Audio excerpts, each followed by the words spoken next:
Mana hijri ini? Udah. Mantap, mantap, mantap. Baik, sebelumnya Assalamualaikum warahmatullahi wabarakatuh. Waalaikumsalam Waalaikumsalam warahmatullahi warahmatullahi wabarakatuh. Selamat malam semuanya, selamat bermalam minggu dengan saya. Malam. Gimana ya? Sebenarnya saya belum dapat konstat, astaga, saya belum dapat materi ini, tapi ya dah, apa saya belajar jadinya. Harusnya ini Azam harusnya yang ngajarin nih.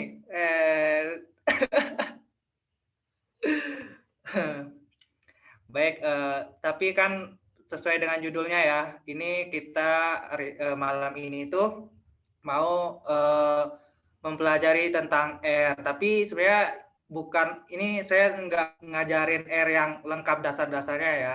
Ini kayak ngajarin R tapi untuk analisis regresi gitu.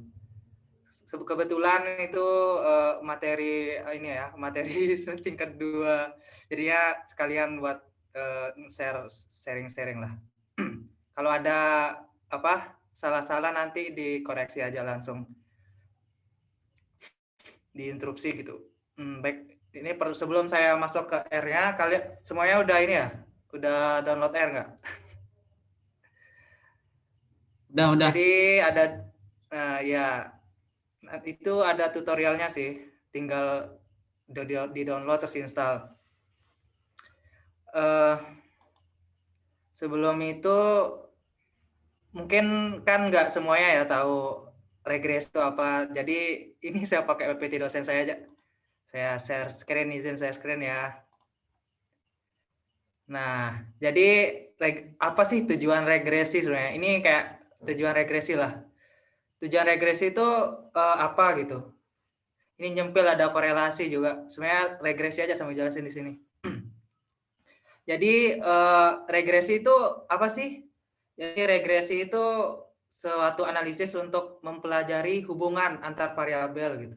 Jadi nanti kan ada banyak di penelitian itu, apapun penelitian yang kita lakuin itu ada variabel-variabel kan, ada variabel tak bebas, ada variabel bebas. Nah, variabel variabel itu nanti bakalan dilihat hubungannya gitu. Jadi kalau mau lihat hubungannya itu bisa pakai analisis regresi. Nah, terus di regresi juga itu kita dapat mengukur seberapa besar suatu variabel mempengaruhi variabel lain. Nanti ada kayak misalnya apa ya? Variabel ini mempengaruhi seberapa besar sih pengaruhnya ke variabel yang lainnya gitu. Nah, terus di regresi juga itu kita bisa meramal. Jadi bukan apa ya, kayak memprediksi gitu. Misalnya nanti kan ketemu model regresinya. Nanti model regresinya itu kan ada bentuk kayak contohnya ya Y sama dengan A plus BX plus error gitu kan. Nanti itu kan ada bentuk ini A-nya berapa, B-nya berapa gitu. Nah, terus nanti untuk prediksinya kita masukin nilai X misalnya ya. Tahun 2020 berapa sih jumlah penduduk misalnya. Nah, itu kita juga bisa apa ya?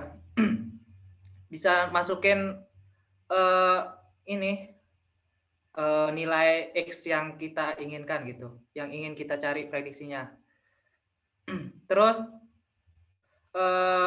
dapat juga deh di regresi juga itu kita bisa tahu kontribusi setiap variabel bebas untuk mempengaruhi keragaman nilai pada variabel tak bebas. Ini kayak kontribusi variabel X dalam mempengaruhi variabel Y gitu. Terus regresi itu juga bisa menyatakan hubungan sebab akibat. Nah, habis itu ini kan tujuannya secara umum. Nah, baru model regresi itu sederhana ya. Model sederhana itu seperti ini. YI sama dengan beta 0 plus beta 1 XI plus error I. Nah, di sini ini kan model regresi sederhana. Kalau misalnya model regresi berganda, model regresi pokoknya banyak ya, regresi linear multi apa ya? ada yang lebih dari 2 kan, ada yang 3, 4, 5 dan seterusnya. Itu di sini aja sih bedanya, cuman beta 0 ditambah beta 1x1, beta 2x2, beta 3x3 dan seterusnya gitu.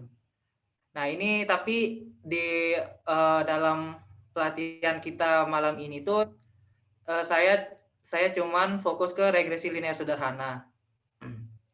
Yang sederhana aja ya, jangan merumit.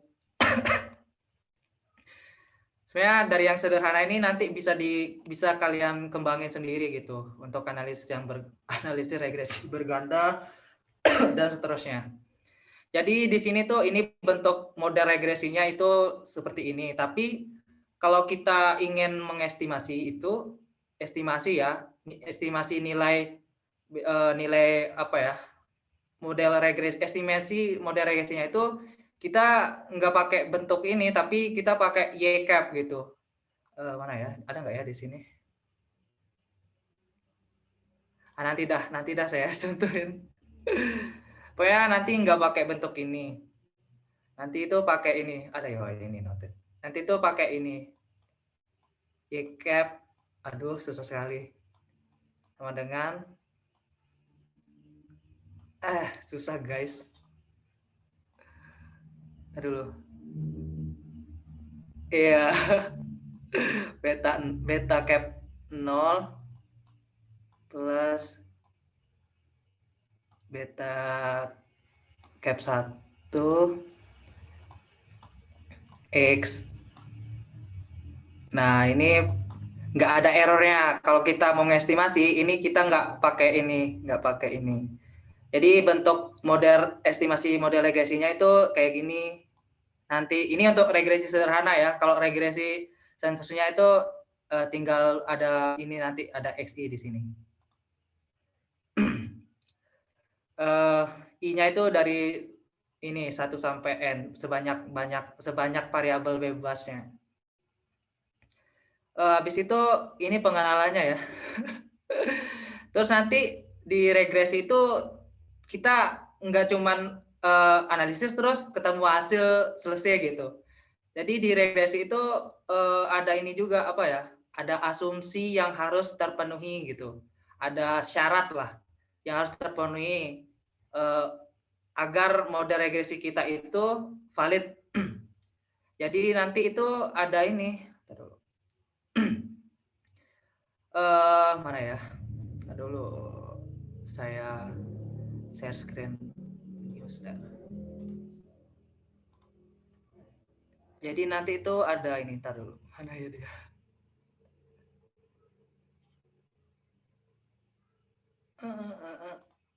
Mana ya?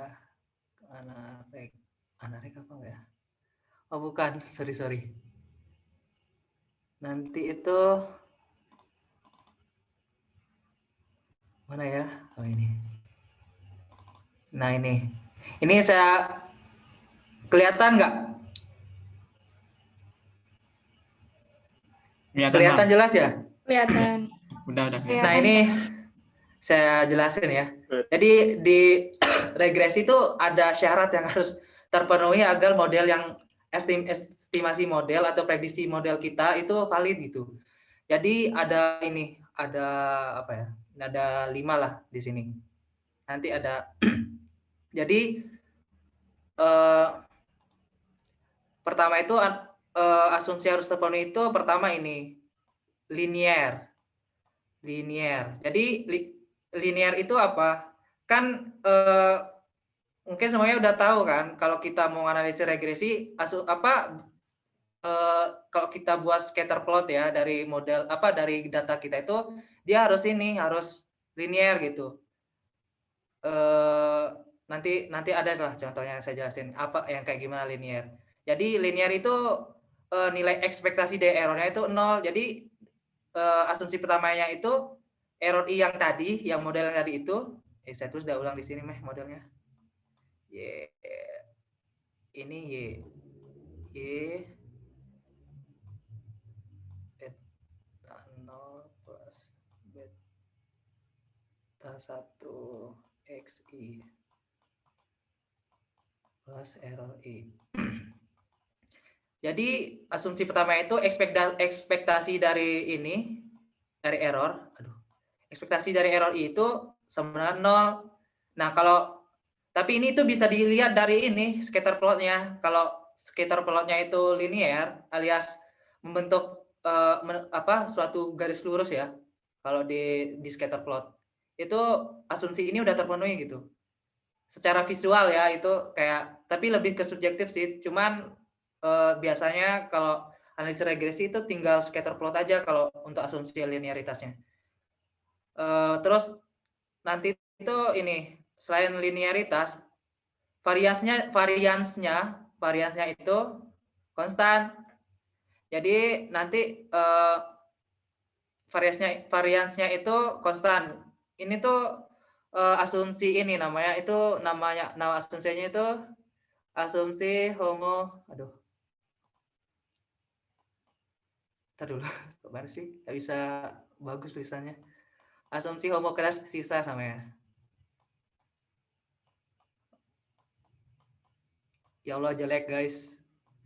Homogradisitas. Ya ampun susah sekali nulis.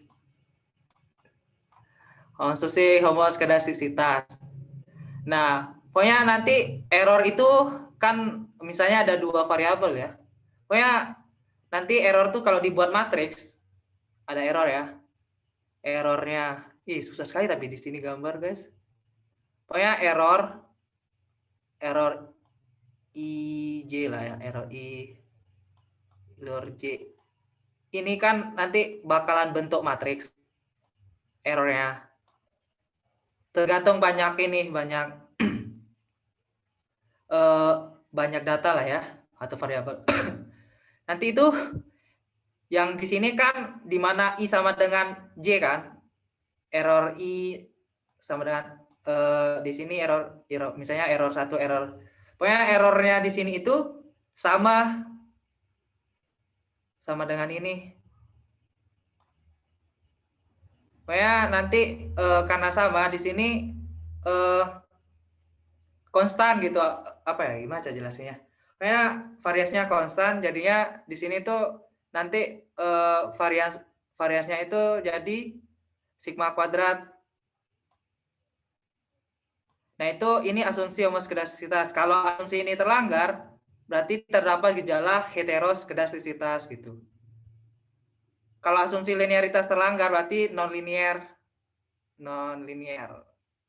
Habis itu selain variasinya konstan, juga asumsi selanjutnya itu errornya itu normal gitu, berdistribusi normal. Jadi nanti ada uji untuk tahu gimana untuk mengetahui apakah errornya normal atau enggak gitu. Nanti ada ujinya, nanti dijelasin pakai R. Ini juga tadi homogradisitas juga ada ujinya. Nanti saya jelasin pakai R juga. Habis itu khusus untuk data ini ya, data time series, data runtut waktu, itu ini ada asumsi ini yang harus terpenuhi. Errornya itu harus independen gitu, enggak saling mempengaruhi. Jadi misalnya nih kalau data time series ya, data tahun 2021 dipengaruhi oleh data tahun 2020 gitu. Kayak ada terus tahun 2010 dipengaruhi sama tahun 2021 gitu. Gitu-gitu. Jadi ada ini kayak kalau tahun 2000 misalnya kalau misalnya data pendapatan ya. Pendapatannya si Azam nih, keluarganya si Azam nih tahun 2010 ya, pakai 2010 aja. Tahun 2010 tuh awalnya itu rendah gitu misalnya. Terus pendapatannya keluarganya si Hijri itu keluarganya si Hijri itu rendah gitu. Nah, tapi tahun selanjutnya itu si Azam naik pendapatannya enggak naik gitu. Tapi yang lainnya enggak gitu. Cuman yang 2 ini aja gitu yang naik. Nah, ini kayak ada hubungan apa ya? Ada hubungan autokorelasi gitu. Nah, di sini tuh mana ya? Oke. Jadi ini asumsi non autokorelasi yang harus terpenuhi. Jadi data kita itu nggak boleh autokorelasi kalau di regresi, kalau kita mau pakai analisis regresi. Non auto. Nanti ada ujinya juga untuk mengetahui apakah data kita itu autokorelasi atau non autokorelasi. Habis itu nanti asumsi trennya itu nilai X-nya itu fix gitu. Artinya apa ya? Saya jelasinnya. Pokoknya nilai X-nya itu apa ya? Nilainya fix. Saya juga belum terlalu bisa ya. Mungkin nanti kalau ada yang tahu apa itu nilai fix yang bisa jelasinnya nanti bantu saya. Tapi intinya asumsi yang paling penting tuh ya ini linearitas, terus homoskedastisitas, normalitas atau normality di sini, terus non autokorelasi. Nah, habis itu dari semuanya ini saya baru jelasin nih pakai R sekarang. Jadi pertama itu mana ya? Masih?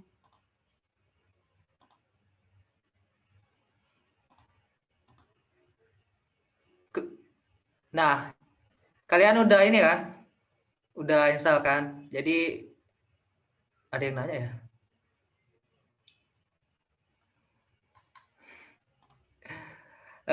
Baik, kita buka R Studio-nya. Lupa saya hapus, Mas. Saya hapus.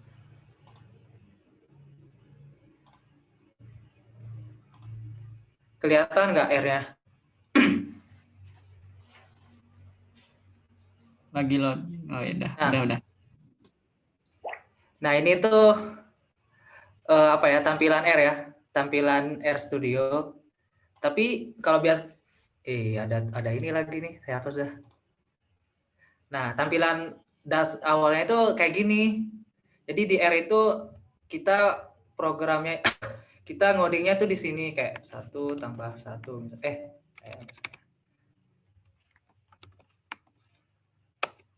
nah, hasilnya 2 gitu. Terus apa ya?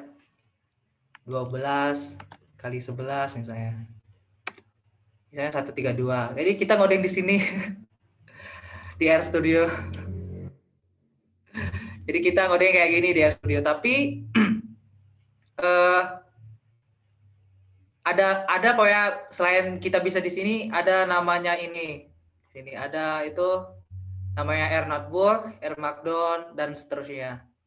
Nanti saya mau ngenalin R Notebook sih. Soalnya saya biasanya pakai R Notebook. Cuman yang lain ini mungkin ada yang diajarin pakai R Markdown ya. Mana-mana sih sama aja. Bedanya itu nanti kalau R Markdown itu bisa outputnya itu bisa dijadiin Word gitu. Kalau R Notebook cuma bisa jadi HTML sama PDF lah. Nah, pertama itu, nah tampilannya itu kayak gini. Ada di sini apa ya, tab-tabnya lah. Tapi di sini tuh apa ya? Nah, di sini tuh nanti ada apa ya?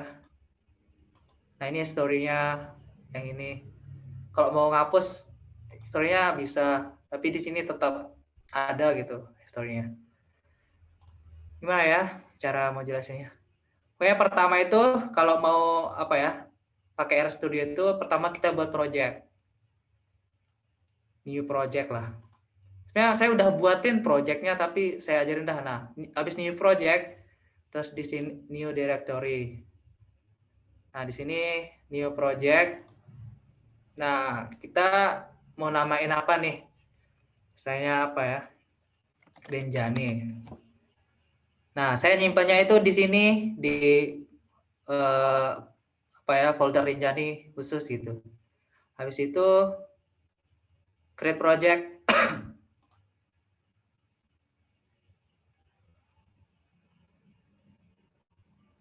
Nah, kalau udah create project, nanti di ini ya. Nah, bakalan ada Rinjani, folder khusus Rinjani gitu. Nah, tapi karena saya udah siapin ya, saya siapin yang RJN pelatihan, saya mau buka yang udah ada aja biar mudah. Kalian buat sendiri aja. Cuma ngajarin yang tadi aja sih, new project. Nah, saya di sini buka project yang udah saya buat.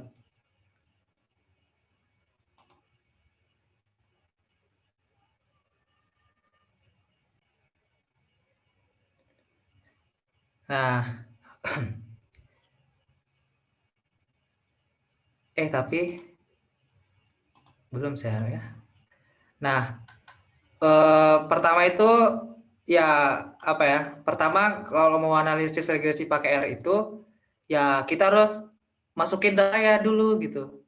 Ada banyak caranya sih masukin data. Ada yang nulis kodenya kayak gini, library. Nah, untuk impor data itu ada di pokoknya ada istilah perpustakaan gitu di R tuh. Ada library. Jadi ada di sini di library ini isinya ada paket-paket R-nya gitu. Jadi kalau kita nggak pakai ini, misalnya langsung data read Excel bla bla bla, nanti bisa jadi nggak bisa jadi error gitu. Makanya kita harus panggil dulu library-nya. Ini read Excel, pakai library read Excel, baru read Excel karena data yang saya pakai di sini data Excel gitu. Oh ya, saya belum kirim datanya. Saya kirimin datanya dah dulu. wait guys, wait.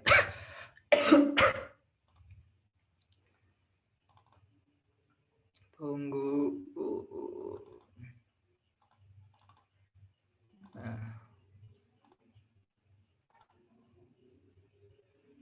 Datanya saya kirim lewat chat. Nah, saya pakai data itu. Sebenarnya itu data tugas saya. Tugas Anarek saya.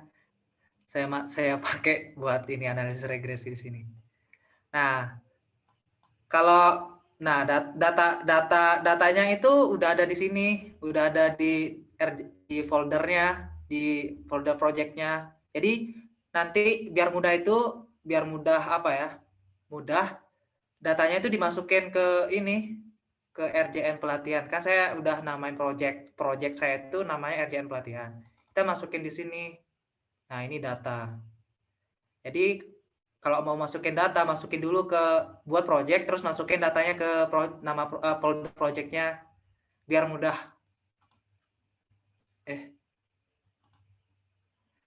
Nah, habis itu nanti tinggal ini tulis judul tinggal nulis judul apa ya, nama datanya aja di sini. Kalau kita mau masukin data yang berada di folder lain itu nanti ada lebih ribet lagi, kita harus copy paste alamat dari foldernya itu. Jadi biar simple, jadi masukin datanya aja ke folder projectnya. Habis itu tinggal tulis nama projectnya. Terus kan karena pakai Excel, jadi pakai .xlsx gitu. Nah, kita mau masukin data kita itu dan nama variabelnya itu data. Nah, kalau di R itu saya kasih contoh dah. Kalau di R itu ini bisa juga kita masukin namanya bebas kayak dataku misalnya, dataku. Nama variabelnya ini bebas ya. Nah, terus kita pakai arah panah ke sini, ke kiri. Salah. Ke kiri. Buat masukin data kita dengan mau ngasih nama data kita dataku gitu. Nah, sini kita pakai read Excel. Nama datanya sama aja. Kita copy. Nah, itu kita mau ngerun bagian ini aja kan, bagian import datanya aja. Kita pakai di sini, pakai run. Astaga, ya lupa saya guys. Oh iya, untuk buat ini tuh ada di sini. Astaga, salah. Ada di sini di R Notebook. Saya buat dah baru R Notebook. Nah, di sini. Terus ini dihapus saja. Kayak copy aja dah gitu. Dari awal dah di sini kan mudah. Nah, kita mau ngeran data yang ini ya. Data yang ini tuh kita tinggal ini run current chung. Ada chung nggak di sini? Run current chung. Kita tinggal ngeran aja. Nah, nanti di sini bakalan muncul dataku. Tadi kan ada data di sini. Terus ini tuh bisa di apa ya?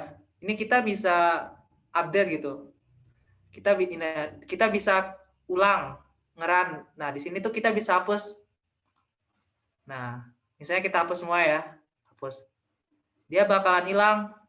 Kalau kita mau apa ya? Kita harus ngeran lagi gitu kalau mau munculin. Ini saya apa dah? Kita pakai dataku di sini, dataku. Kita tinggal run. Nah, nanti muncul. Habis itu data kita tuh udah ada. Jadi data kita tuh kalau kita mau ngelihat datanya, kita tinggal pencet ini. Dataku ini. Nah, ini data kita langsung muncul. Yang di bawah ini cuman ini ya riwayat kode lah gitu. Riwayat kodenya di sini, bisa juga di sini. Tuh. Semuanya di sini tapi. Nah, habis data kita mau pakai data ini. Data X-nya itu ini, terus data Y-nya ini. Variabel bebasnya X, variabel tak bebasnya Y. Jadi nanti kita mau tahu gimana model regresi dari data ini. Nah, habis import data, kita udah bisa langsung, biasanya itu uji asumsi itu kita ngelakuinnya setelah kita analisis regresinya gitu. Biasanya ya, sepengalaman saya, kemarin kan saya pernah ikut lomba ya kemarin itu mereka itu mereka yang pakai analisis regresi itu nguji asumsinya itu setelah mereka melakukan analisis regresinya. Jadi setelah melakukan analisis regresi baru nanti diuji asumsi-asumsinya, asumsi yang tadi saya jelasin di awal itu dengan uji banyak ujinya gitu. Dan pakai berbagai jenis uji. Nah, habis kita import data, baru kita melakukan analisis regresi. Nah, analisis regresi di R itu gampang. Menurut saya gampang. Kenapa? Soalnya simple, tinggal pakai kode ini. Tinggal pakai bukan yang ini aja. Tinggal pakai LM. Ini L kayaknya ya. L apa I nggak tahu saya. Pokoknya pakai LM terus dalam kurung Y terus pakai ini tanda ini terus X. Ini sama kayak bentuk yang tadi kayak Y sama dengan berapa. Nah, nanti kalau mau nambahin variabel bebasnya lagi, misalnya banyak variabel bebasnya nggak X saja, ada X1, X2, X3, tinggal gini aja nanti. X1 tambah X2 tambah X3 gitu dan seterusnya. Tapi kan di sini itu cuman kan data kita cuman satu kan variabel bebasnya. Jadi kalau nanti tergantung variabel bebasnya berapa. Kalau analisis regresi berganda kan ada dua ya variabel bebasnya. Jadi nanti X1 plus X2 gitu. Dan seterusnya. Nanti, nah terus data, ini nggak boleh salah ya, ini data, kita pakai, tadi kan data kita itu kita masukin ke data ya, ke dataku kan. Ini saya copy dulu dah. Ini untuk nambah, belum ya tadi. Sebelum itu, untuk nambah ini tempat kita ngoding di sini, di R Notebook itu, kita tinggal ini insert R. Nah, bakal muncul tempat kita cung yang baru. Ya cung, cungnya ada 2 sekarang. Terus kita copy. Nah, di sini kan nama data kita tuh dataku. Jadi tinggal ganti di sini pakai dataku. Nah, terus ini tetap model, kita namain model regresi. Nah, terus kita pakai summary. Ini kenapa pakai summary? Ini buat tahu apa ya? Lengkap apa ya? Ringkasan dari model regresi kita. Nah, terus ini tinggal di run aja. Run current chunk. Nah, bakal muncul hasilnya. Nah, ini hasil dari analisis regresinya. Udah langsung selesai nih. Enggak lah, belum selesai. Jadi ini ada apa ya? Ada mean, ada kuantil 1, median, kuantil 3, nilai maksimal, residualnya sih ini, tapi guys bukan datanya. Jadi ini nilai residualnya. Residual itu apa ya? Kalau kata dosen saya, residual beda sama error katanya. Residual itu lambangnya E. Kalau error itu lambangnya yang tadi, yang apa sih? Yang ini. Nah ya. Yang ini namanya error I. Kalau residual itu pakai E. Nah, epsilon, ya epsilon namanya. Sorry, saya enggak tahu saya namanya. Ya, nanti ya ini enggak terlalu penting sih untuk pelatihan sekarang. Yang penting tuh di sini sih. Yang bagian ini mana ya? Ini. Yang ini aja, yang intercept sama X. Apa sih intercept, apa sih X? Nah, nanti X ini intercept ini tuh konstanta ya. Kan di model regresi kita, nah ya, saya buat dah lagi. Kan kalau kita mau apa ya? Mana saya coret ya di sini. Di sini aja. Kalau kita mau estimasi model regresi itu kan kita pakai YCAP ya. YCAP sama dengan beta 0 cap 1 plus beta 1 cap X untuk model regresi sederhana ya. Nah, yang intercept ini konstanta atau nilai estimasi dari beta 0. Nilai estimasi dari beta 0 adalah beta cap 0. Yang ini. Mana sih ganti warna? Nah, ini. Jadi yang ini tuh nanti diganti pakai yang ini. Terus nilai estimasi untuk beta satunya kan beta 1 cap. Itu nilainya yang ini. Jadi nanti harapan kita itu model regresi kita itu jadinya kayak gini.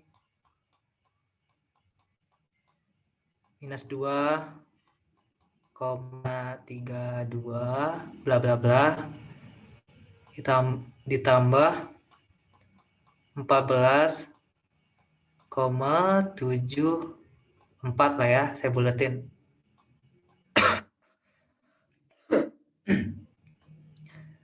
Nah, harapan kita estimasi model regresinya itu ini.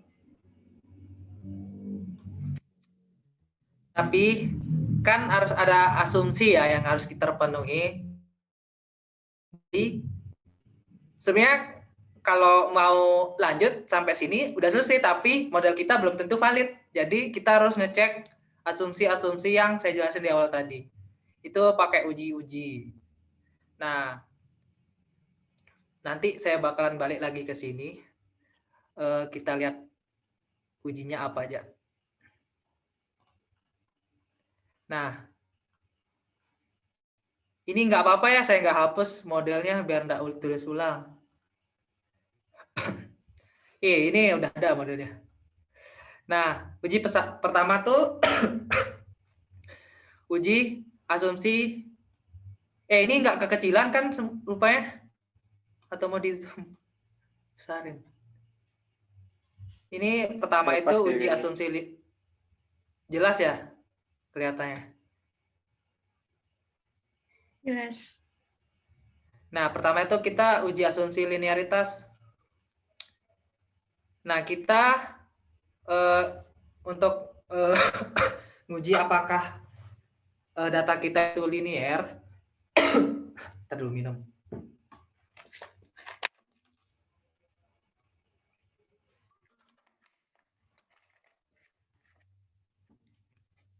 Apakah data kita linear itu dia ada di library basic trendline. Ini saya pakai library basic trendline untuk nanti di sini tuh ada fungsi trendline, namanya fungsinya nih, nama fungsinya trendline. Nanti ini saya apa ya? Kita copy aja, kita pakai yang baru tadi. Terus kita buat baru lagi. Nah, kita mulai uji asumsi pertama, yaitu asumsi linearitas ya. Sini pakai fungsi yang tadi. Nah, terus kalau di ini di R itu kan nama data nama tabel kita tuh kan X sama Y kan. Nah, nama data kita bukan nama data, nama variable kita tuh kan X sama Y. Terus nama data kita kan di sini pakai dataku ya yang sekarang. Jadi di sini tinggal pakai dataku. Ganti. Terus ini tuh ada lambang apa ya? Dolar. Ini tuh gini. Kalau kita dolar. Nah, kalau kita kan dataku nama data kita ya. Terus kita pakai simbol dolar ini bakalan muncul variabel-variabel kita X sama Y kan yang tadi nama-nama tabel kita nama-nama kolom. Nah di sini tinggal pencet aja X, terus di sini dataku tinggal Y aja sih biar cepat. Terus di sini kita mau ngecek apakah kan kita pakai linear sederhana ya, kita pakai regresi sederhana. Jadi di sini modelnya itu pakai line 2P. Kalau model regresi berganda itu pakai 3P. Apa ya kayaknya ya, saya lupa, astaga. Pokoknya nanti tinggal ganti 3P gitu. Untuk lebih jelasnya nanti kalian coba cari fungsi trendline di R. Gampang kok, nanti banyak muncul di Google tuh. Biasanya saya tuh kalau misalnya nyari tahu itu, search aja di Google, search trendline di R gitu, trendline in R, atau library basic trendline. Nanti bakalan ada penjelasannya. Pokoknya di sini kalau mau analisis regresi di sini pakai line 2P gitu. Analisis regresi sederhana. Regresi sederhana. Ya benar-benar. Terus sini plotnya dibuat terus. Terus nama ini sih opsional sih sebenarnya. Plot, line color ini opsional, tapi di sini bolehlah diatur biar estetik. Nanti ini saya run aja ya. Kita langsung run aja di sini biar kita tahu sambil jelasin. Nah, loading dia. Nah, ini dia. Jadi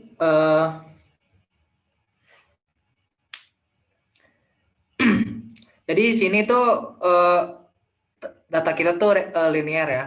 Dari sini kita bisa lihat data kita tuh linear. Terus ini kan line color-nya kita pakai green ya, jadinya warna hijau. Kalau kita pakai di sini pakai red,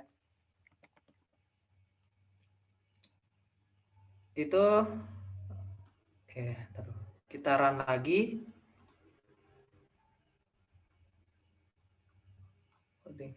Nah, bakalan berubah jadi merah. Tinggal itu aja sih, ganti di sini. Terus di sini tuh ini apa ya, Pak saya? LTY nih. Ini enggak terlalu penting sih bagi saya. Tapi ini biar apa kayak ketebalannya gitu loh, ketebalan ya yang berkaitan dengan garisnya lah. Terus ini kalau kita false, kita ganti false yang tadi true itu. Oh, ini bisa di sini juga guys kalau mau ngeran. Baru ingat. Nggak ada perubahannya ternyata. Jadi ini nggak apa-apa sih dihapus guys. Nggak apa-apa. Lupa saya penjelasannya. Jadi nggak apa-apa. Kayak opsional gitu. Yang penting tuh yang ini aja sih. Yang penting tuh yang ini. Kalau yang ini tuh opsional. Nah, dari sini kita bisa lihat apa ya? Kalau model data kita itu linear karena ini dalam terus apa ya? Ada garis abu-abu itu ya. Garis abu-abunya itu sempit dalam arti datanya itu menyebarnya berdekatan gitu, enggak jadi kalau datanya menyebar berdekatan itu kalau nggak salah lupa saya variasinya dikit gitu. Pokoknya makin sempit makin bagus ininya model regresinya setahu saya ya. Koreksi nanti kalau kalian nemu jawaban yang lebih tepat. Nah, berarti uji asumsi pertama linearitasnya ini terpenuhi ya. Berarti model regresi kita linear, benar penuhi. Di sini tuh juga ada yang ini, yang Y sama dengan ini. Ini estimasi model regresinya. Jadi di sini tuh kita pakai fungsi yang ini tuh kita bisa lihat model regresinya, nilai P value-nya juga gitu. Ini nanti udah saya jelasin P value ini fungsinya apa. Terus ini ada R kuadrat. Ini tuh koefisien determinasi, nggak salah ya namanya.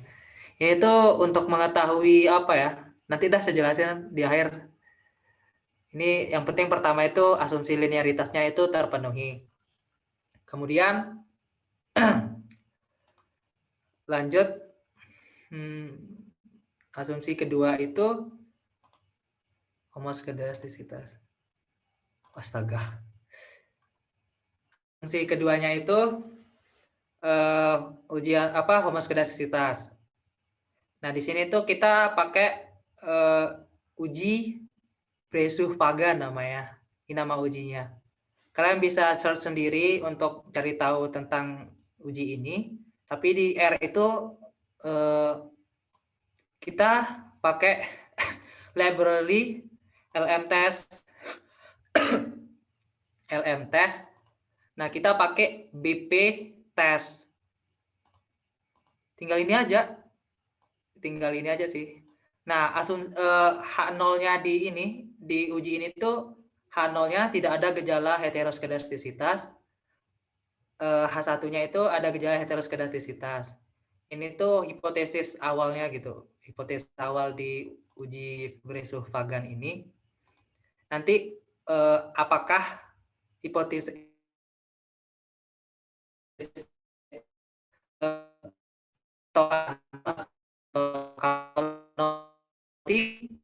adalah heteroskedasitas. Kalau gagal tolak H0 berarti tidak ada gejala heteroskedasitas. Nah, kalau kita pakai ini, saya kopas saja.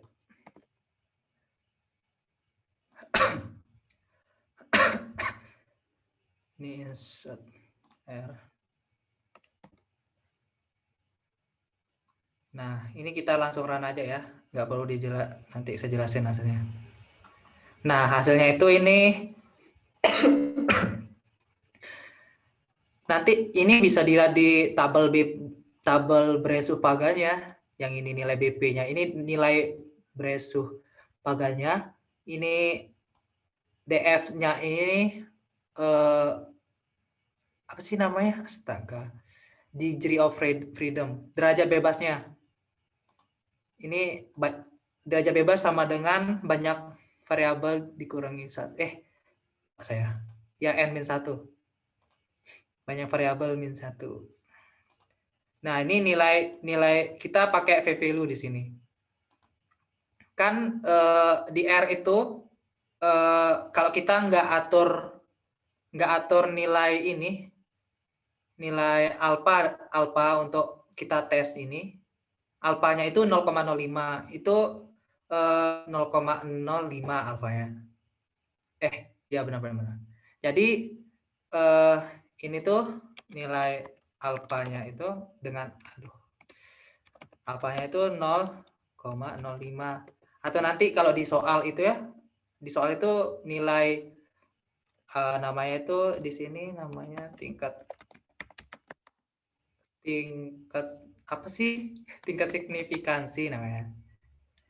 Signifikansi 5%. Nah, ini alfanya 0,05. Ini kayak nilai default dari R-nya. Itu 0,05. Nah, karena p-value-nya itu 0,486, jelas kan ini p-value-nya itu lebih besar dari nilai alfanya. Berarti kita tolak H0-nya. Intinya diuji asumsi homoskedastisitas itu yang penting nilai p-value-nya itu di atas 0,05. Berarti kalau di atas 0,05 berarti nggak ada gejala heteroskedastisitas di model regresi yang kita pakai. Nah, berarti di sini asumsi keduanya terpenuhi ya. Terus asumsi ketiga itu normalitas. Di sini normalitas itu kita pakai ini pakai secara visual itu kita pakai Kiki plot. Kalau pakai kalau pakai uji, nama ujinya itu uji Shapiro-Wilk. Sini tuh kita pakai fungsi yang ada di R-nya. Apa sih namanya? Pokoknya ini pakai uji, yang uji ini nilainya pakai angka ya, nanti outputnya. Kalau yang ini pakai gambar, dari gambar kita lihat gambarnya. Ini saya copy dulu dah biar cepat.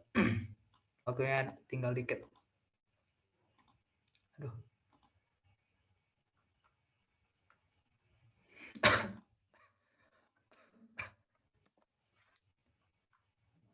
Nah, uji ketiga nih pakai Ggplot sama ini. Uji Shapiro-Wilk namanya. Nah, sama kayak tadi, di sini H0-nya itu H0 di uji Shapiro-Wilk yang ini. Itu datanya berdistribusi normal. Nanti kalau p-value-nya itu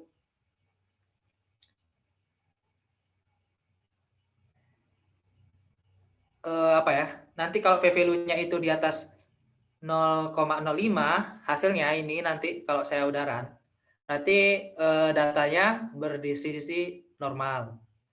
Kalau di bawah 0,05 berarti datanya tidak berdistribusi normal.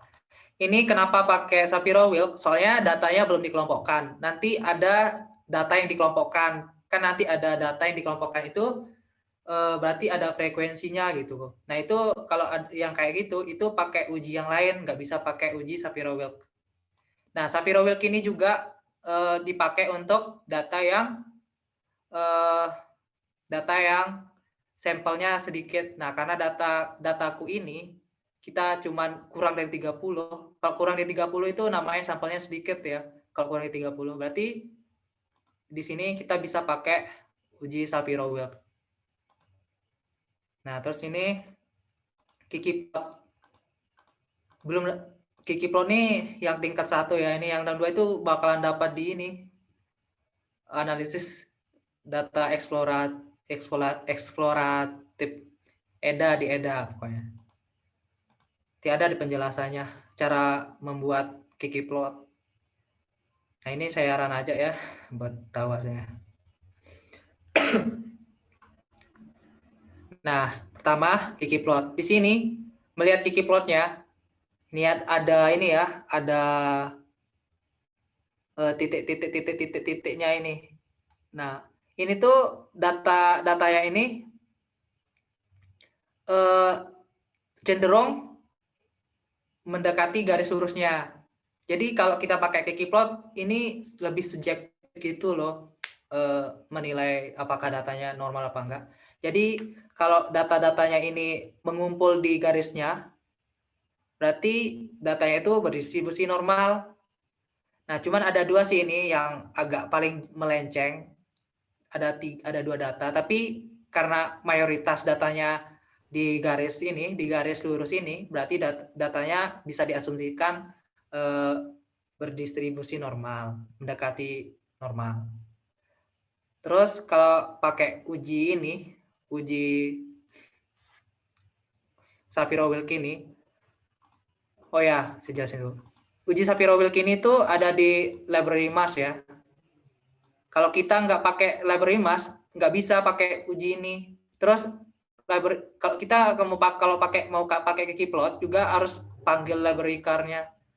Kalau mau pakai Shapiro-Wilk, tes Shapiro-Wilk ini, kita panggil library MAS-nya.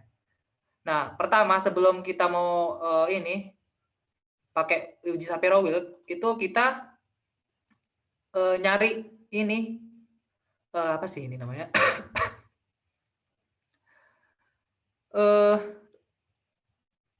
Apa itu residual? Apa sih studentized residualnya? Pokoknya ada namanya studentized residual. Itu kita pakai fungsi studres. Nah, studres baru dalam kurung di dalamnya itu kasih masukkan model regresinya. Nama model regresi kan model regresi kita itu model regresi kan tadi di awal. Nah, kita kasih nama SRESID. Nah, terus baru kita panggil fungsi Shapiro testnya, uji Shapiro-Wilk-nya. Pakai Shapiro.test. Nah, masukin student test residualnya. Nah, baru nanti di run. Nah, nanti muncul nilai Shapiro-Wilk ini, nilai ujinya, ini nilai value-nya. Nah, value-nya kan di atas 0,05 kan, berarti benar sesuai dengan tadi juga Kiki-plot juga mendekati normal. Di sini udah pasti data kita berdistribusi normal. Nah, selanjutnya berarti udah 3 asumsi nih. Selanjutnya itu yang terakhir itu ini autokorelasi. Ini saya langsung copy aja biar cepat. Aduh, insert kita tambah. Nah, di uji asumsi autokorelasi ini tuh kita pakai uji Durbin-Watson namanya. Untuk lebih jelasnya, kalian bisa cari penjelasan ya, teori tentang Durbin-Watson, uji Durbin-Watson. Di sini H0-nya itu tidak ada gejala autokorelasi, H1-nya ada gejala autokorelasi. Sama kayak tadi ya, ini tuh sebagai apa ya, untuk yang tingkat 1 mungkin belum diajarin ya uji hipotesis, tapi untuk yang tingkat 2 ini udah tahu kan H0, H1. Masa nggak tahu kemarin diajarin. Genetika 1 mungkin belum tahu ya apa H0 H1. Jadi di sini yang penting di 0,05 dah pokoknya di sini. Di atas 0,05 pasti apa ya? Memenuhi asumsinya terpenuhi lah pokoknya. Genetika 1 apa ya? Itu aja biar mudah. Nah, di sini Durbin-Watson test itu ada di library car. Sama kayak ini. Sama kayak di sini. Sebenarnya nggak perlu manggil berkali-kali sih library-nya. Cukup sekali di awal. Itu semua paket-paket yang ada di library car-nya itu bakalan masuk ke ini. Bisa dipakai, tapi di sini biar ingat ya di mana sih fungsi Durbin-Watson test itu ada gitu. Jadi saya tetap masukin di sini biar tahu lah. Karena susah juga ngingat apa ya? Gimana sih library? Soalnya banyak sekali library di R itu. Jadi di sini saya kasih aja library car Durbin-Watson test. Ini gampang, tinggal pakai Durbin-Watson test, masukin mode regresinya, terus run. Nah, di situ hipotesis. Di sini ada alternatif hipotesis rho apa ya? Tanda terukan sama dengan 0. Ini tuh artinya H0 itu gagal tolak H0. Jadi ya tidak ada gejala autokorelasi. Ini artinya tuh gagal tolak H0. Artinya yang ini. Setahu saya, tapi kalau misalnya saya salah, nanti koreksi aja. Nah, sini nilai kita lihat aja ya p-value-nya. Nah, nilai p-value-nya itu 0,792. Jadi kan di atas 0,05 kan. Nah, karena di atas 0,05 berarti tidak ada gejala autokorelasi. Sebenarnya itu uji asumsi autokorelasi itu berlaku untuk data time series atau data runtut waktu. Jadi kalau data kita kayak gini, sebenarnya nggak perlu uji asumsi ini menurut saya, tapi ya menurut apa ya, saya pernah pelajarin ini, baca-baca lah itu ya, referensi banyak di textbook gitu. Itu uji autokorelasi itu biasanya ya autokorelasi itu terjadi di data time series. Kalau data yang bukan time series itu jarang terjadi gejala autokorelasi. Nah, gitu. Pokoknya kayak gitu. Nah, di sini berarti keempat asumsi yang penting di regresi itu terpenuhi. Artinya model yang ini, model kita, masih ini pakai ini dah. Model ini itu valid. Nah, jadi setelah kita uji asumsi, kesimpulannya itu model regresi kita itu memenuhi asumsi-asumsi regresi linear sederhana. Jadinya di sini kita bisa pakai model regresi ini untuk melakukan untuk analisis data kita. Nah, apalagi ya di sini. Nah, saya jelasin pakai PPT dah. Ada PPT di sini. Saya jelasin di sini.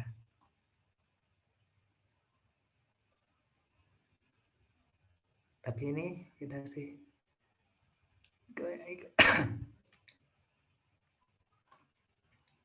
Oh, bisa saya jelasin dah. Oke.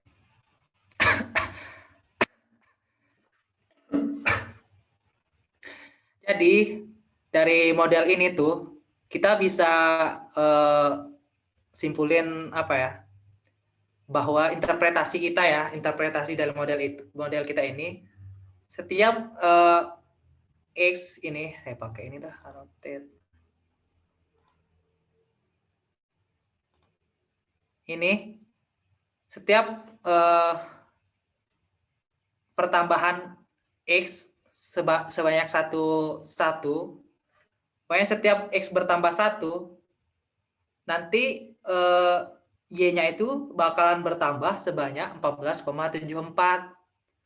Kalau misalnya X-nya itu apa ya? Apa ya contoh yang berhubungan? Ada nggak saran contoh nilai apa variabel X yang berhubungan sama variabel Y? Apa ya contohnya? Misalnya X itu banyak handphone yang diperbaiki dah. Banyak, terus Y-nya itu waktu yang diperlukan untuk memperbaiki semua handphonenya. Nah, di sini setiap waktunya nih dalam menit, tapi waktu perbaikan dalam menit. Nah, setiap handphone yang diperbaiki bertambah 1, maka waktu untuk memperbaikinya bakalan bertambah sebanyak 14,74 menit. Nah, berarti interpretasinya kayak gitu kalau model regresi sederhana ya, ini regresi sederhana. Seperti itu sih. Ada contoh lain apa lagi ya? Tinggi badan dan berat badan. Ya, tinggi badan ya. Contohnya tinggi badan misalnya. Saya X-nya tinggi badan ya. Ini tapi beda ini. Apa ya? X sama Y-nya beda satuan. Susah kalau beda satuan. Yang sama satuannya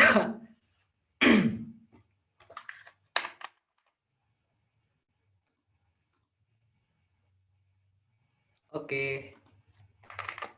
Apa yang sama satuannya?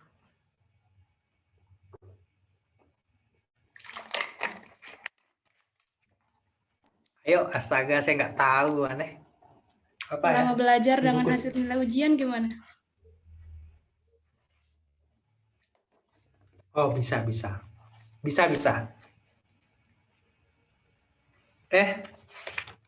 Ini dah saya pakai contoh yang ada di buku EDA saya. Mana ya? Tunggu.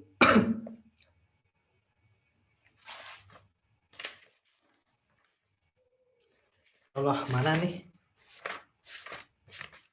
Wait.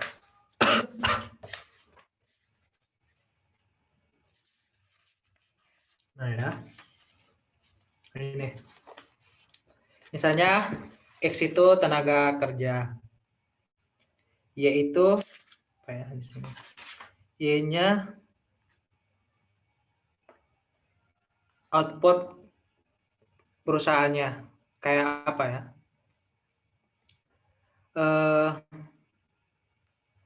Pokoknya apa ya contohnya ya? Bingung saya, guys.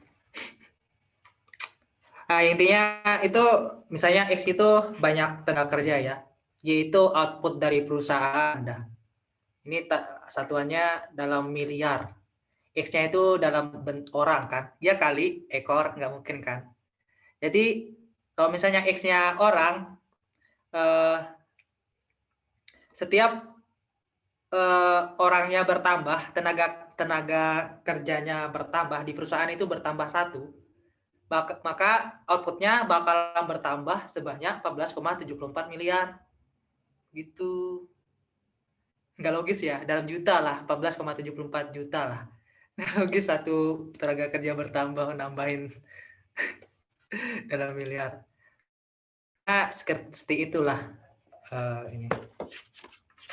Habis itu kita juga bisa ini apa ya? Kita mana dia? Sorry. Lagi berapa menit waktunya?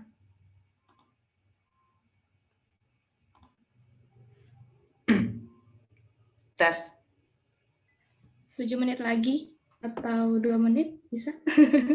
7 menit lah. Iya, bisa. Saya mau jelasin tambahan aja sih. di sini tuh ada nilai p-value kan di hasil analisis regresinya. Nah, p-value ini sedikit banget kan sampai E pangkat 15 kan. Maksudnya ini tuh kayak benar-benar kurang dari, nah juga bilang kan, kurang nilai p-value-nya benar-benar kurang dari 0,0001 kan. Jadinya di sini tuh karena di R itu default-nya 0,05 ya tadi, 0,05. Jadi udah jelas kan p-value dari model regresinya ini itu kurang dari 0,05. Artinya itu kalau nilai p-value dari model regresinya kurang dari 0,05, maka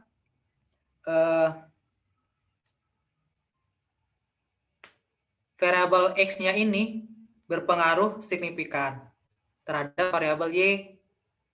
Begitu, guys. Dengan dengan tingkat signifikansi dengan tingkat signifikansi 5% tadi. Untuk yang tingkat 2 pasti tahu maksud saya. Jadi intinya kayak gitu. Terus di sini ada multiple R square. Itu R kuadrat yang ini, L kuadrat yang ini. Ini tuh interpretasinya itu kayak gini. Mana dia? Wait. Tinggal ini aja sih sama jelasin. Allah, mana ya?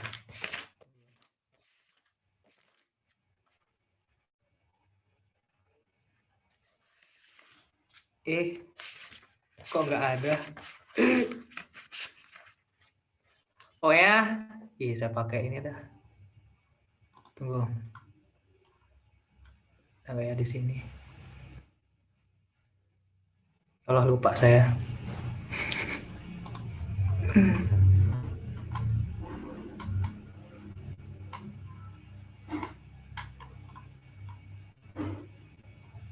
Oh, bisa saya. Tunggu. Saya lupa interpretasinya. Nah, untuk multiple R square ini kan 0,98 ya.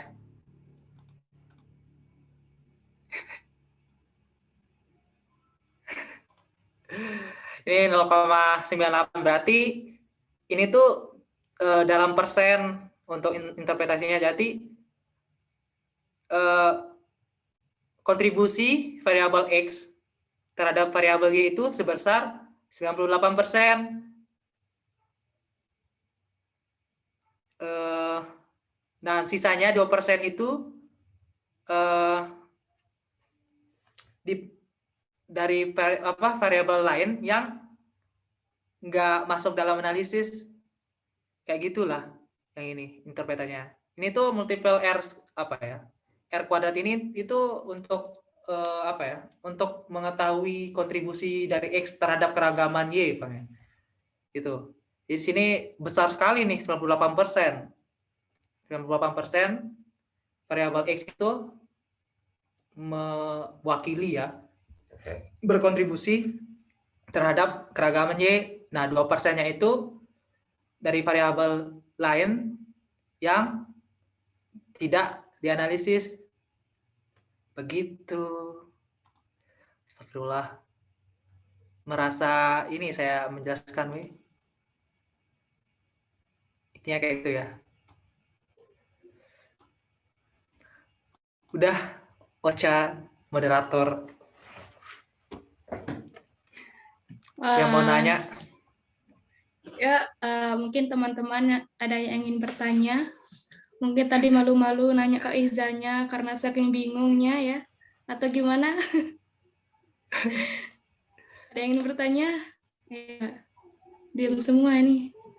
Mohon yang Zoom jangan tidur.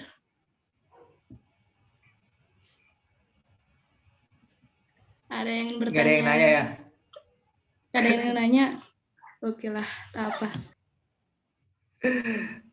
Ntar dulu, kalau nggak mau nanya, saya saya tanya, kayak dosen rasanya. Aduh, Kak Iza nih bikin takut kita nih. Nah, santai. Oh ya, Aiza jadi mau saya kan nanya. tadi pakai ini. Siapa mau nanya?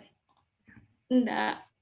Aiza mau nanya ke Wih, Agus partisipan tuh enggak? masih muda, nggak perlu nanya sepertinya. Wih lah. Mantap, mantap Gus. Mantap, mantap. Dia muda emang langsung analisis regresi. Sederhana lagi. Sebenarnya tuh selain ini ya, saya kasih tahu dah lagi. Selain pakai ngoding ya, pakai kode yang ini, kita bisa import data itu dari sini, import dataset. Nah, dari import dataset itu tinggal pakai ini, mau data kalian tuh apa sih? Nah, sini pakai Excel. Terus cari dah datanya di mana? Oh, pakai mana ya? Nah, ini kan datanya tuh. Terus kodenya itu saya langsung muncul di sini gitu. Tinggal di copy. Ini nggak perlu ya view data, tinggalin aja. Copy terus keluar boleh atau import langsung boleh. Tapi copy aja sih. Sebenarnya ini tuh untuk memudahkan ini dalam gimana sih kode untuk import data di R kayak gitu. Ini cancel aja dah. Kayak gitu dah pokoknya import dataset. Apalagi ya saya mau jelasin di sini. Itu aja kayaknya. Udah. Waktunya udah habis. Weh, siap-siap.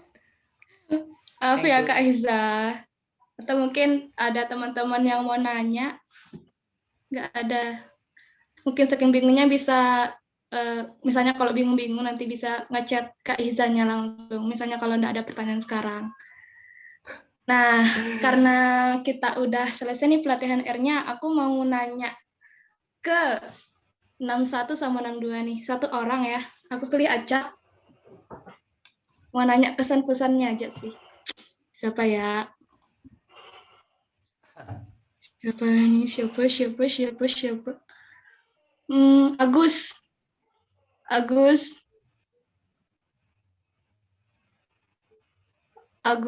Jawab dong Gus.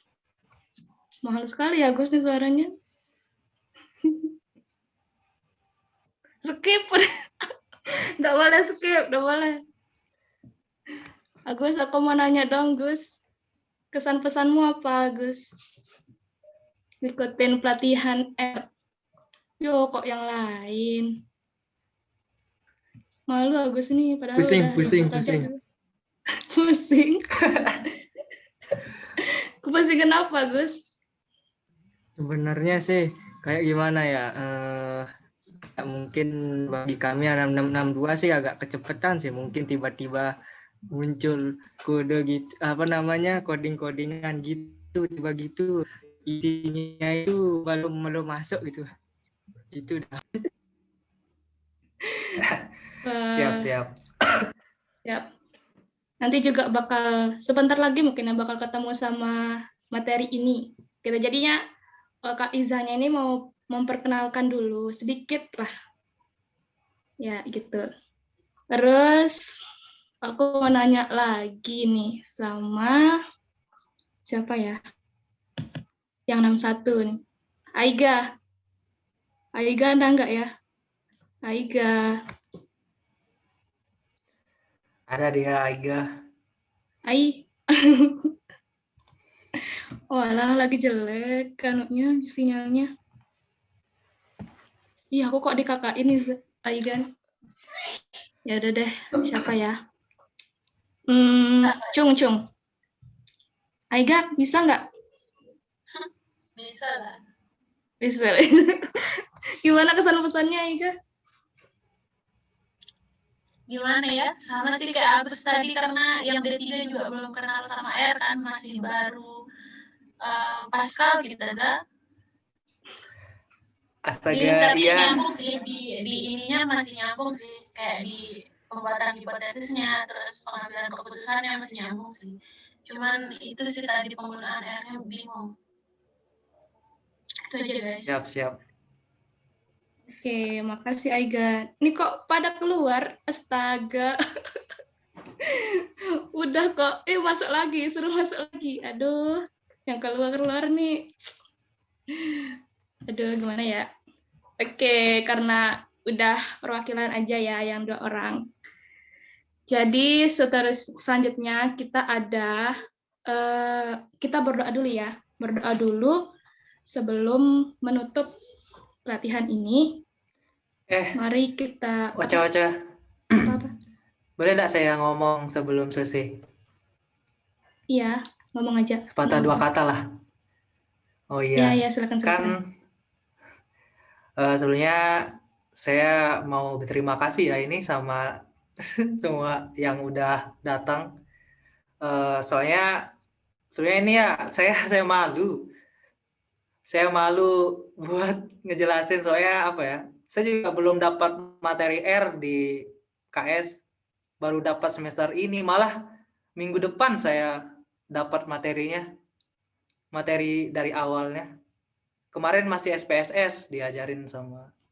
Nanti pokoknya yang ini yang tingkat 1 itu bakalan dapat Komstat di tingkat 2. Nama makulnya tuh komputasi statistik ST maupun KS. Yang tingkat 1 ya nih. Nggak ada D3 juga kan yang tingkat 1. Yang D3 saya nggak tahu. Dapat kalian R yang D3? Belum. Nah, pokoknya itu. Jadinya mungkin ya kesannya ya cepat ya kayak tiba-tiba langsung brek gitu kan. Tapi sebenarnya saya cuma mau ngenalin R tapi untuk analisis regresi aja gitu. Jadi karena materi yang ini yang saya cukup kuasai dibandingkan yang lain, jadinya saya mau berbagi lah. Kalau misalnya tadi ada salah-salah kata atau mungkin keliru, mungkin cari tahu sendiri ya nanti benernya gimana. Intinya saya mau kesimpulan aja ya. Kalau mau analisis regresi DR itu caranya kayak urutannya kayak tadi, kayak pertama masukin data, terus pakai uji bukan uji, terus baru regresinya gimana, pakai kode yang tadi itu. Habis itu baru uji asumsi. Yang pentingnya itu 4 uji yang tadi, uji linearitas, uji homoskedastisitas, uji normalitas, sama uji non autokorelasi. Nah, itu uji linearitas tinggal pakai basic trendline, fungsi basic trendline. Di library basic trendline pakai fungsi trendline. Terus kalau uji apa sih tadi pertama? Uji homoskedastisitas, asumsi homoskedastisitas itu pakai uji uji BP, pokoknya uji BP namanya. Terus kalau mau uji normalitas itu banyak ujinya sebenarnya. Tapi saya tadi pakai Shapiro-Wilk, itu uji untuk data tunggal yang belum dikelompokkan. Nanti ada banyak uji, ada uji KS, uji Kolmogorov-Smirnov, uji banyak lah pokoknya. Uji Lilifors namanya, uji Lilifors dan lain-lain. Nanti yang tingkat 1 cukup tahu aja, nanti kalian dapat tingkat 2. Terus untuk uji apa ya? Uji tadi apa ya lanjutannya? Uji tadi normalitas ya. Yang terakhir itu uji non autokorelasi itu biasanya pakai Durbin-Watson. Nah, itu uji yang apa ya? Uji yang emang biasa dipakai, yang untuk mengetahui apakah ada gejala non autokorelasi atau enggak di data kita. Nah, autokorelasi itu terjadi biasanya ya di data time series karena datanya itu runtut waktu. Jadi tahun ini pasti kayak otomatis naik gitu loh, tahun-tahun seterusnya naik gitu. Biasanya kayak gitulah. Pokoknya autokorelasi itu terjadi kalau antar data kita itu misalnya data 1 dengan data kedua itu punya korelasi lah gitu ya, kayak saling berhubungan secara tidak langsung lah. Jadi ya kayak ada autokorelasi gitu. Kayak tadi saya jelasin kan kayak pendapatan keluarganya Azam naik, pendapatan keluarganya Hidri naik juga gitu. tahun seterusnya pendapatan Korea Azam turun, pendapatannya Korea Hijri juga turun. Nah, kayak gitulah. Itu itu autokorelasi namanya. Terus itu aja sih, ada 4 ya. Nah, kalau semua asumsi yang tadi 4 itu yang penting itu terpenuhi, berarti model regresi yang kita hasilkan di awal itu valid. Nah, terus tadi ada interpretasi-interpretasi itu kan, itu kalian nanti bisa dengerin ya, nanti ini bakalan di-upload di YouTube-nya Rinjani. Kalian dengerin aja ulang-ulang gimana. Terus cari tahu aja banyak di Google itu. Kalau mau belajar R itu emang lebih sering harus lebih sering browsing di Google, cari aja bagaimana cara analisis regresi DR. Itu banyak sekali di situ. Saya belajar R ya, otodidak itu dari Google sebenarnya. Karena dari sana tuh kayak baca caranya gimana, terus ikutin alurnya. Ada alur biasanya tuh di R itu kan kayak tadi ada alur dari pertama import data, masukin data kan, terus ini dan seterusnya. Itu lengkap di Google kalau kalian mau cari. Astaga, sorry ya ini kelamaan saya ngomong, tapi menurut saya penting buat dikasih tahu. Tapi sorry pokoknya. Makasih ya semuanya yang udah datang. Lanjut moderator. Thank you. Ya, terima kasih atas resume dari Kak Iza dari beberapa jam pemateri tadi ya. Dan terima kasih juga kepada teman-teman semua yang udah hadir, walaupun ada yang hilang juga ya. Takut karena ditanya atau apa mungkin. Ya udah, jadi karena pelatihan R-nya udah berakhir, jadi kita berdoa dulu ya sebelum fotoan. Ya, berdoa dulu. Jadi berdoa dulu sesuai dengan keyakinan masing-masing. Berdoa dimulai.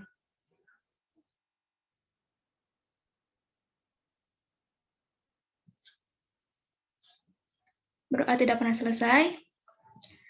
Ayo kepada Kak Hijri di di koordinir untuk fotoannya, Kak Hijri. Oh iya, sebelumnya on cam dong semua, mau lihat foto kalian, foto kalian, muka kalian maksudnya. Mana Siapa nih? aja nih? Agus, Aiga, Hahan, siapa Hahan? Ini Gusti Ai, R nih siapa R? Kok foto model?